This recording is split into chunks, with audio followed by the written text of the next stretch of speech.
digas. No me digas.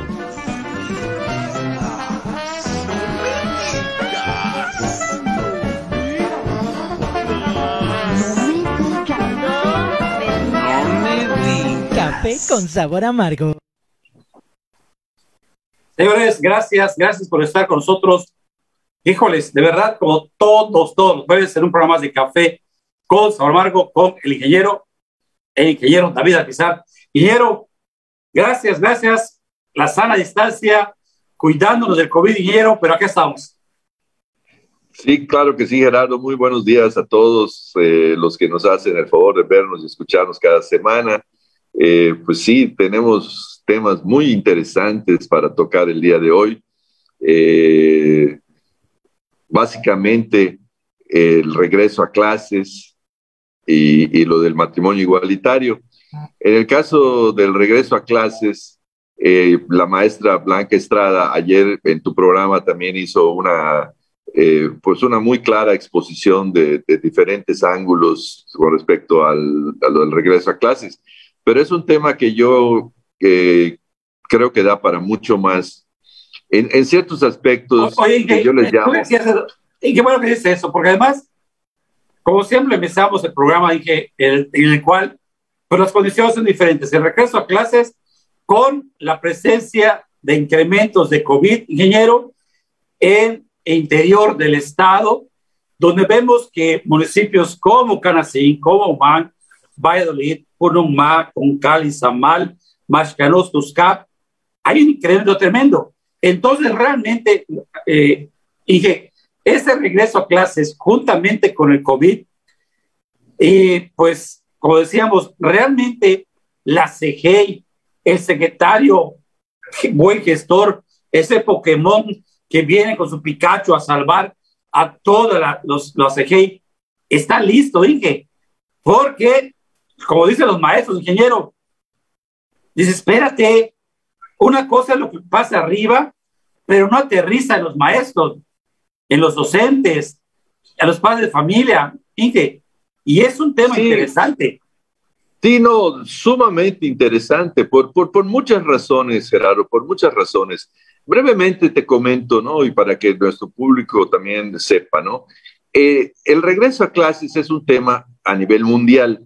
De hecho, la UNICEF, que es la Organización de las Naciones Unidas para la Infancia, lo ha recomendado mucho porque dice que es necesario ya, porque los niños ya están bajo mucho estrés en sus casas y por una serie de razones tremendas, ¿no? Y revisando un poquito datos, pues sí, algo así como más de 113, 115 países en el mundo ya intentaron el regreso a clases.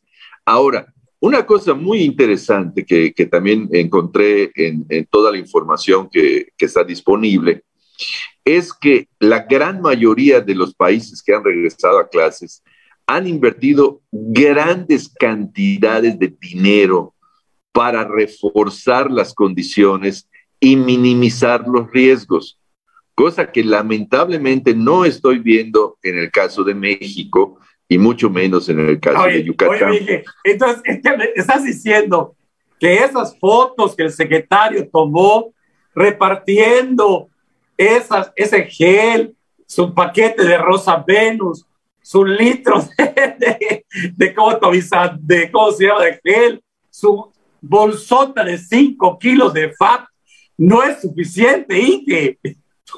No, su jalador y su escoba.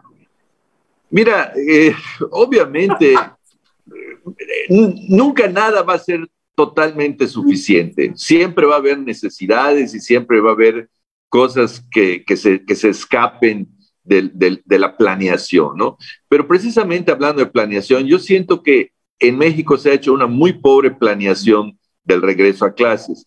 Inclusive empezando por algunos argumentos que el mismo presidente nos lleva de un lado para otro y nos deja con más dudas que respuestas, ¿no? No, se van las clases, se van a reanudar, llueve, truene o relampaguee, ¿no? O sea, y no nos están haciendo una campaña con una narrativa de decir, bueno, necesitamos regresar a clases porque está demostrado que los niños han aumentado su índice de estrés, hay cuestiones de agresividad, hay cuestiones de antisocialismo, de antisocialismo en el sentido de la socialización. Bueno, toda una serie de razones. Y simple y sencillamente nos han dicho, no, es que hay que regresar a clases. ¿Por qué? Porque lo dice la UNICEF. Bueno, pero entonces yo creo que son narrativas que requieren mucho más tiempo de socialización. O sea, a mí me llama mucho la atención aquí en el caso de Yucatán, que ayer hacen la presentación para empezar el próximo lunes, ¿no? O sea, como que nos dijeran al 5 para las 12, ¿sabes qué? A las 12 arrancas, ¿no? Entonces, no creo que se haya tomado el tiempo. Se ha hecho pues cierta campaña publicitaria de que se han comprado insumos para la limpieza, insumos para el cuidado personal, que sabemos que no van a ser suficientes. Sabemos también que se ha recurrido a los padres de familia para que cooperen, etcétera. Y es a donde yo quería llegar. Ayer la maestra explicó muchas cosas muy bien con respecto al punto de vista del maestro. O sea, el maestro pues va a estar sometido a una carga tremenda de trabajo que hasta pudiera duplicarse porque pues precisamente no todas las escuelas tienen internet. O sea, que no va a poder ser que al mismo tiempo que el maestro esté dando la clase se esté grabando y al mismo tiempo retransmitiéndose, ¿no? Entonces pudiera pensarse que el maestro va a trabajar en el aula y luego cuando llegue a su casa va a tener que repetir la clase por internet para aquellos que no pudieron haber ido o aquellos que decidieron no ir a la clase presencial, ¿no? Bueno, esa es la parte de los maestros. Ahora, por el parte de las familias están en una encrucijada. La verdad es que muchos padres, yo creo, no saben qué hacer. No tan seguros de si mandar o no a sus hijos a clase, bajo qué condiciones van a estar. Yo creo que en el caso de México hay condiciones que no se han vislumbrado, como por ejemplo el caso de la desnutrición. O sea, los niños entre nuestra población infantil, especialmente cuando nos vamos al medio rural y alejado de las ciudades, el problema de la desnutrición pues es grave y eso pues es un factor que no va a favorecer al niño que está siendo, vamos a decir, forzado a asistir a clase cuando no está en condiciones físicas para enfrentar el problema. Se había pensado mucho que como a los niños casi no los ataca el virus, cosa que con el tiempo se ha ido cayendo esa teoría, porque cada vez vemos que las diferentes variantes del virus sí están atacando a jóvenes e inclusive a niños, ¿no? Y entonces ya empiezan las suposiciones de que sí, porque ya mutó el virus, que ya es diferente, que, bueno, al final de cuentas, los niños y los jóvenes también son susceptibles de enfermarse. Y más si no cuentan con las condiciones físicas y de alimentación requeridas para enfrentar el posible contagio, ¿no? Oye, entonces, disculpa que te interrumpa, pero dice la maestra Lorena Rosell, los maestros no nos negamos a trabajar, pero las escuelas no están en condiciones para el regreso seguro para la comunidad escolar. Las autoridades deben dejar las escuelas al 100 y dotarnos de recursos tecnológicos, tales como el Internet, en todas las escuelas para que podamos ir. Hacemos responsables las autoridades de cualquier fallecimiento o que pueda pasar. Sí, sí, es lo que te digo. O sea, yo creo que se ha fallado en la etapa de planeación. O sea, se han cubierto con pequeños parches las necesidades más apremiantes. Que haya agua en los baños y que la escuela esté limpia, vamos, en el mejor de los casos, ¿no?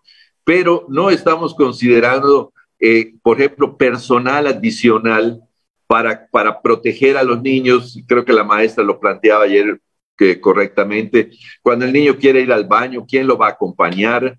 ¿Quién va a cuidar la interacción de los niños durante los recesos o recreos, como les llamamos nosotros?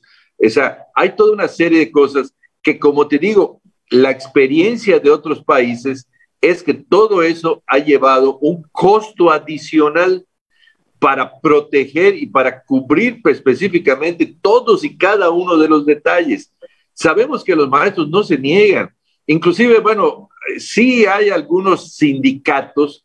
Ayer leía yo que la CENTE, en especial, en los estados donde domina, ya dijo, no vamos, simplemente no vamos, ¿ok?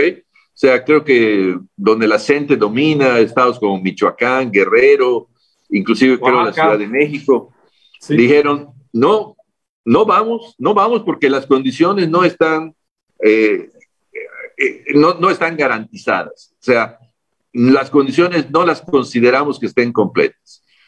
Y fíjate qué curioso, lo comentábamos antes de que empezara el programa, pero me llamó mucho la atención que el día de ayer en el evento de presentación, que como te digo, se me hace demasiado corto el tiempo entre que se presenta y se implementa. O sea, yo creo que se hubiese requerido por lo menos 2 semanas más de socialización, de argumentación, de planteamiento de escenarios, de que, qué hacemos si sucede esto, qué hacemos si sucede lo otro. Simplemente lo que se dio ayer es un horario de trabajo. Vamos, o sea, tales días les toca a tales niveles, de tal día a tal día, de tal hora a tal hora, mínimo de 4 horas. Pero tú decías algo interesante. Las escuelas particulares dijeron, espérate. Nosotros, Patiki, hija, nosotros vamos a esperar cómo ustedes con sus conejillos de indias, con todo el respeto, a ver cómo les va y nosotros, ya que veamos cómo va, vamos a ir a iniciar las clases presenciales, porque aquí los padres de familia más sí van a quitar más porque están pagando. Y acá, como son escuelas públicas, pues ni modo, no les queda otra que hacer más que hacer lo que la CGR dice que va a hacer. No puede ser, ¿y qué? Sí, no, a mí es un detalle que me llamó mucho la atención en la presentación de ayer. Inclusive el gobernador, cuando empezó su discurso, pidió disculpas porque se había retrasado, porque precisamente las organizaciones que agrupan a las escuelas particulares se reunieron con él y ellos plantearon muy claramente su postura. Decían, no, nosotros no empezamos antes del 27. Y uno se pone a pensar, oye, ¿por qué? Pues simple y sencillamente porque al ser escuelas particulares donde los padres pagan, pues vamos a pensar positivamente, van a perfeccionar o a tratar de perfeccionar todos los detalles. Claro, como tú también lo dices, pudiera ser una teoría, ¿no? Un tanto macabra, diría yo, ¿no? De que ellos digan, no, pues mira, vamos a dejar que las escuelas públicas se arranquen, vamos a esperar a ver cómo les va y de allá vamos nosotros a aprender. Y si a ellos les va bien, bueno, pues entonces nosotros ya sabemos por dónde es el camino. Pero si a ellos les va mal, pues entonces nosotros, pues, simple y sencillamente cambiamos el rumbo otra vez. Se da mal. Ya ven por qué nosotros no quisimos arrancarnos el 30 de agosto. La razón nos asistía, porque no hay protocolos, porque no estaba preparado Yucatán para eso. O sea, no van a perder los directores de escuelas particulares, sí, que no son tontos, pero por lado, como decías tú, vienen las escuelas que nos digan de verdad por el secretario Pokémon, de veras por Liborio Vidal, cuántas escuelas, ingeniero, están que tienen al 100% todos los protocolos e internet. ¿Cuántas escuelas, ingeniero? Esa es la información que debemos saber, no solo de acá, ingeniero, de las comisarías de Mérida, de Humán, de Tishkokov, de Taxivichen, de Motul, de Kansacap, y que nos digan cómo están. No se vale. Mira, la lógica nos dice claramente que mientras más nos alejemos de la ciudad, las condiciones son peores. O sea, a lo mejor algunas escuelas de aquí de la ciudad, pues ya se les dio su manita de gato y todo. Y pues bueno, Mérida tiene agua potable corriente y todo, pero hay escuelas en esos poblados que dependen de un pozo y la bomba no ha arrancado en no sé cuántos meses. No sabemos si ya arrancaron la bomba para ver si sale agua, y luego esa agua pues es agua de pozo. ¿Qué tipo de tratamiento se le va a dar? Digo, para empezar con algo muy sencillo como que es el agua, que es uno de los elementos para el aseo personal, que es altamente recomendado, ¿no? Entonces, nada más para ver la cuestión del agua. No digamos otras cuestiones como la luz eléctrica, las condiciones generales de los sanitarios, por ejemplo, en las escuelas, pues es importante los baños, no solamente que haya agua y haya luz, sino el aseo, o sea, que por eso te digo que en los países que yo investigué, todos tuvieron que invertir grandes cantidades adicionales de recursos para intentar el regreso a clases, y aquí nos da la impresión de que se está haciendo al chaleco, ¿no? O sea, a decir, se hace porque se hace y a ver cómo nos va, ¿no? Y ya veremos sobre la marcha si tenemos que echarnos para atrás o vemos qué hacer, ¿no? De y eso me lleva a otro... Fíjate que aquí, disculpa que te voy a molestar, a interrumpir, no, dice Lorena Ocel. Hoy a la 1, en la CG de la García Generés, va a haber un plantón para demostrar la oposición de los maestros, los que no son sindicalizados, los sindicatos que no están en genuflexión, como siempre, al servicio del amo. Creo los maestros van a estar allá para manifestarse y que, espérate, las escuelas están realmente, los maestros saben exactamente con qué apoyo van a contar, los padres. Yo no sé por qué incluso las asociaciones de padres de familia, y que yo no he visto que hablen ni digan nada, ingeniero, están haciendo mutis. ¿Por qué? La asociación de familia esta vez ni en cuenta. Y yo creo que esos maestros están en todo su derecho. Esto me lleva a un tema que ha sido recurrente, que hemos conversado a lo largo de toda la pandemia, que es el transporte. Yo no vi que haya habido alguna estrategia sobre el transporte.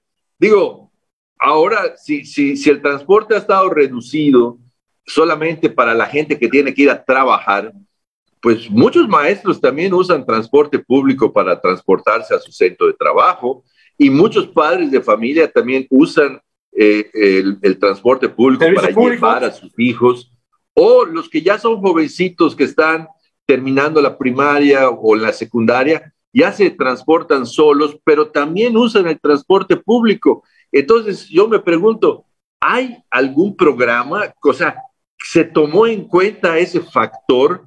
Porque no es el caso de las escuelas particulares en donde todos los papás llevan a sus hijos en su vehículo propio. O sea, esa es otra cosa. Ahora, en las escuelas públicas, mucho del personal y al mismo tiempo el alumnado dependen del transporte público. Y entonces yo me pregunto si alguien ya se puso a pensar en ese detalle, sobre todo cuando hemos dicho y enfatizado una y otra vez que es precisamente el transporte público en donde más se da el contagio.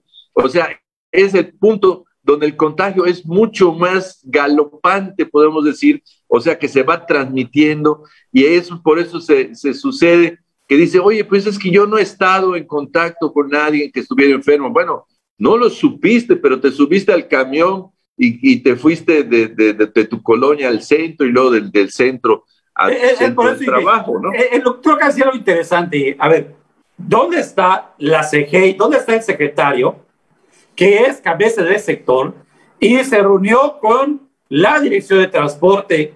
A ver, señores, esto vamos a hacer para garantizar la seguridad del traslado de padres con sus hijos en el transporte público. Ingeniero, no lo sé, de veras, no sé, no recuerdo que lo hayan hecho. Tú lo acabas de decir. No, y mira, ¿sí? Y si nos vamos, fíjate que es ahí donde yo creo que la planeación ha sido muy pobre. O sea, por ejemplo, las clases, o sea, los trabajos, los centros de trabajo, especialmente las fábricas, vamos a decir así, comienzan a las 7 de la mañana. Y es ahí una hora pico del transporte. Y ponen las clases también a partir de las 7 de la mañana. Entonces dices, bueno, ¿por qué no correrlas a las 8 para ver que el transporte pues se desahogue de lo que es la parte trabajadora para que luego entre la parte educativa, vamos? O sea, hay muchos factores que yo creo, o sea, honestamente, si yo me pongo en el plano de las escuelas particulares, ellos pueden decir, no, oye, no, nosotros no estamos portándonos así a ver cómo les va a los públicos. No, nosotros nada más queremos más tiempo para afinar todos esos detalles, ¿no? O sea, porque en último caso, bueno, o todos coludos o todos rabones, ¿no? O sea, pero bueno, es ahí donde desgraciadamente las diferencias socioeconómicas hacen más vulnerables a ciertos grupos que a otros, ¿verdad? O sea, en ese caso, pues los mismos, o sea, y tiene sus pros y sus contras, ¿no? Porque, por ejemplo, en las escuelas particulares los maestros, pues no están sindicalizados, pero bueno, yo no sé si realmente a los maestros oye, y sirve para les sirve de algo el sindicato, ¿no? Y sirve para algo el sindicato. Pues no, pues el sindicato no sirve para nada, no defiende. Aparentemente no. Yo honestamente, si estuviera en mis manos este asunto, yo no arrancaría el próximo lunes y diría, ¿sabes qué? Vamos a evaluarlo mejor y vamos a darnos por lo menos 3 o 4 semanas más antes de iniciar. De todas maneras, ya se está haciendo hasta donde es posible de forma virtual a través de medios electrónicos. Entonces, ¿cuál es la necesidad de empezar el próximo lunes? Pero bueno. ¿Cuál es la necesidad? O es que la UNICEF lo dice. Y la UNICEF está dando los recursos, ingeniero. Y es verdad que hay problemas psicológicos, pero ¿quién va a dar los recursos para realmente, como tú decías, hacer todo un programa, todo un proyecto, todo un protocolo, con inyectarle todos los recursos que se necesita? Estoy de acuerdo en que sí hay un problema, ingeniero, que desde que empezó la pandemia es cerramos clases, cerramos escuelas y listo. ¿Cuándo se pensó? En ese momento, lo hemos dicho, ingeniero, en la salud mental de las personas adultas, de los jóvenes y de los niños. Hasta ahora, ingeniero, no me han presentado, que yo sepa, un programa de salud mental. Bueno, entiendo que hubo un comunicado que hoy apenas se va a firmar con la UADY, algún tipo de convenio para que la UADY apoye a través de psicólogos o de estudiantes. ¿Un año y medio después? Ah, sí, claro, eso se debe haber hecho mucho tiempo antes. Como también saldría muy bueno que, por ejemplo, todos los estudiantes de medicina y los estudiantes de enfermería pudieran ir a las escuelas a estar ayudando con el control y estar detectando a los niños. Nosotros lo propusimos, cosas sencillas. ¿Te acuerdas que una vez propusimos que alguien estuviera tomando la temperatura a cada persona que se sube al autobús? Pues es lo mismo. Aquí va a haber que estarle tomando la temperatura a cada niño que entra a la escuela. ¿Quién va a hacer eso? El maestro. O sea, entonces al maestro se le va a cargar la mano ahora ya no solamente como educador, sino también como protector de la salud. Entonces, yo creo sinceramente que se están apresurando las cosas y yo creo que se están cometiendo errores de planeación que espero, ojalá, y no nos tengamos que arrepentir. Pero bueno, así son las administraciones públicas y solo ellos saben a qué obedecen sus decisiones, ¿no? Pero sinceramente no es algo que se haya platicado lo suficiente con la sociedad, con la comunidad, y que haya un consenso para decir, ok, ya sabemos a qué nos arriesgamos, ya sabemos por qué sí vamos a regresar a la escuela, y también sabemos que si sucede algo, era un riesgo calculado. Pero en fin, bueno, Vamos a ver qué pasa. Oye, Inge, y un tema que no se puede dejar, para nada puedo dejar pasar, fue por fin el Congreso ratificó su decisión, el Congreso de Estado, no siguió más en desacato y tuvo que aprobar el matrimonio igualitario en Yucatán, ingeniero.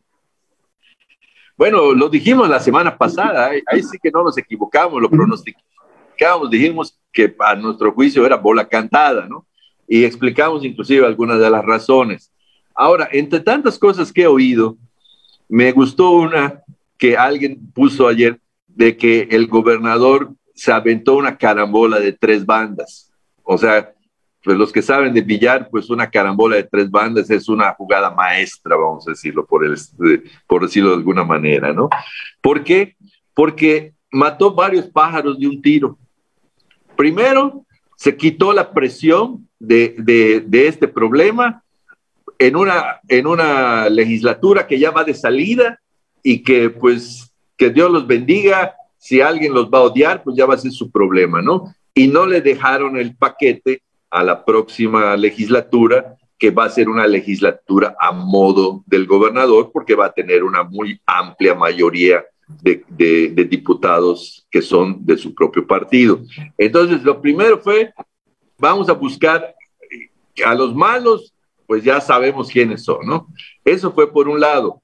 Por otro lado, bueno, y eso le quitó la presión también de un grupo bastante representativo, como es la comunidad LGTB, que estaban muy molestas, que estaban muy en descontento, y que los hicieron esperar 2 años. Fíjate, curioso, estaba yo checando las fechas. La votación anterior fue en julio de 2019, y ahorita ya estamos en agosto de 2021. Entonces fueron 2 años de mucha tensión con el tema, que yo inclusive, a mí me extraña que la misma Suprema Corte no se hubiera pronunciado antes, y sí se pronunciara al 11:45, ¿no? O sea, como que dices, pues, espérate, qué casualidad, ¿no? Bueno, eso fue por un lado. Le quita la presión a él, le quita la presión a su próxima bancada. O sea, se diluye un poco la presión social del caso del joven veracruzano, que vemos que ya está tomando ese curso de que va para largo, ¿ok? Va para largo, porque ahora ya hay otras versiones y ya hay otros peritajes forenses, ya hay muchas cosas, y bueno, parece ser que no va a ser algo que se va a resolver rápido, ¿no? Y entonces no podía seguir sumando la presión de la comunidad LGTB a el problema del asesinato de este joven, ¿no? Entonces, eso iba a seguir poniendo al estado de Yucatán en tensión, en la vista de todo. En el ojo del huracán, ¿no? Ahora, qué curioso, 10 diputados cambiaron de opinión en el lapso de 2 años. Y si tú ves la votación, está fabulosa, fabulosa. El PAN votó dividido. Inclusive la diputada Katia Bolio, cuando subió, amarró su pañoleta multicolor al micrófono. Entonces, ahora resulta que el PAN siempre ha sido defensor de las minorías, o sea, siempre han sido humanistas, ¿eh? O sea, que yo sepa, a mí me hubiese gustado, y dijo que votó a favor desde la vez pasada, pero como fue voto secreto, pues no hay manera de saberlo, ¿verdad? Pero qué bonito, ¿no? O sea, el PAN, 3 a favor y 3 en contra, como para decir, somos un partido plural, ¿ah? Y para que no se quedaran solo los del PAN, pues yo creo que el PRI tuvo que poner su cuota, y como muchas veces creo, hicieron una rifa, y a 2 les tocó votar en contra también, para que no estuviera solo el PAN en contra, ¿ah? Porque a mí me gustaría ver a Marco Rodríguez, que es mi amigo, y preguntarle, oye, Marco, ¿por qué votaste en contra? O sea, ¿Qué tienes? Son principios morales, principios religiosos, ¿ok? O te obligaron, ¿ok? ¿Para qué? Para no dejar solo al PAN, ¿eh? Porque, o sea, lo lógico era que, vamos, si hubiera presión ciudadana, que los partidos de oposición cambiaran su postura.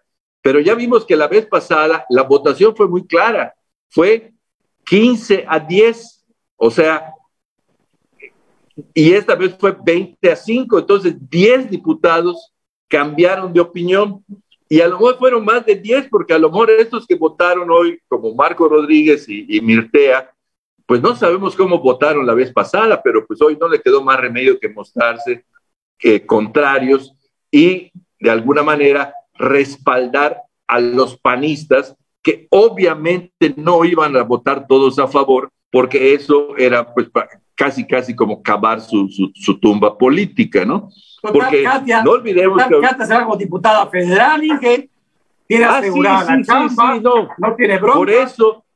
Por eso creo que fue la escogida para subir a la tribuna y plantear la pluralidad de su partido, que por cierto, fue muy claro, ¿eh? O sea, nadie desaprovechó la oportunidad de pararse en la tribuna y decir, yo siempre estuve a favor de esto, conste, yo siempre estuve a favor.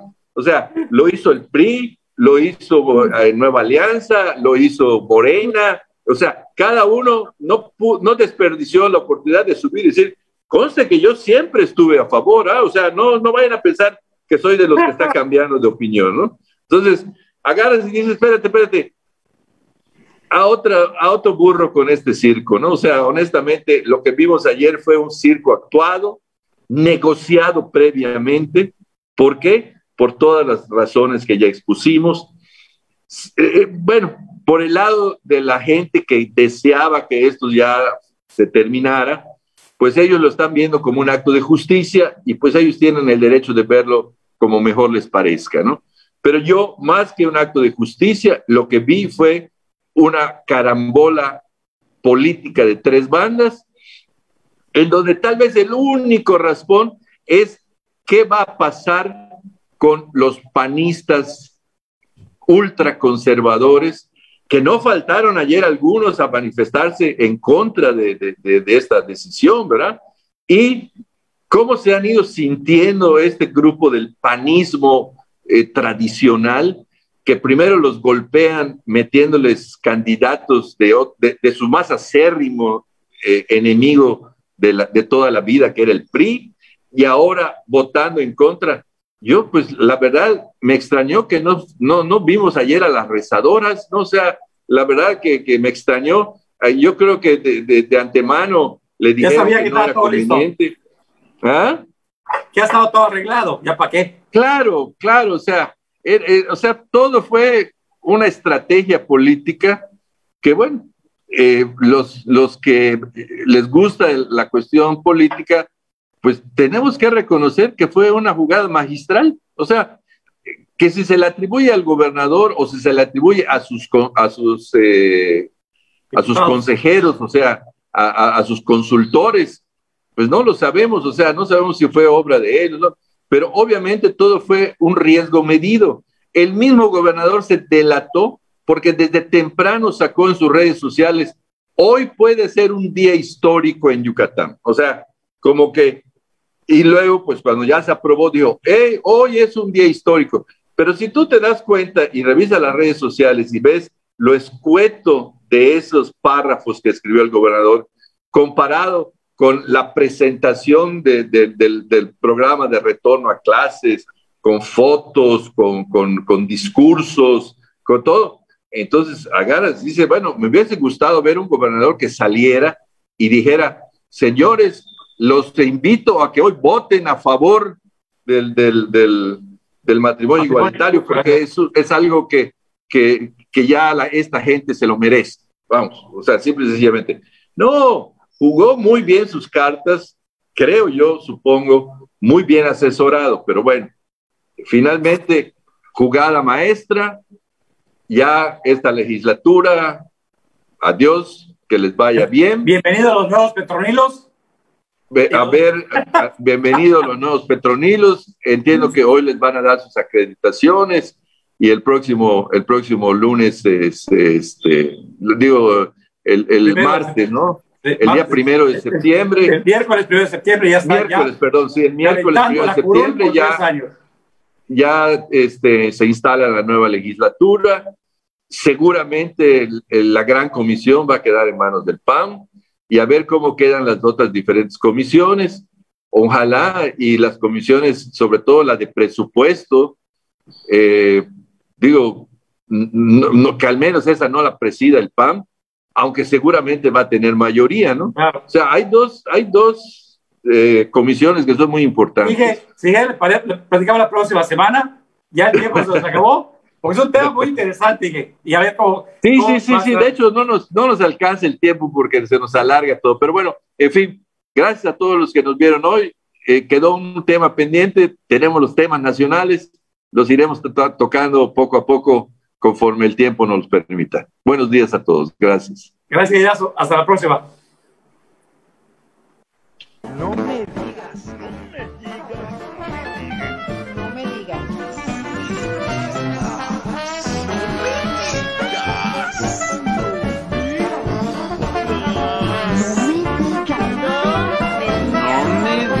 Café con sabor amargo.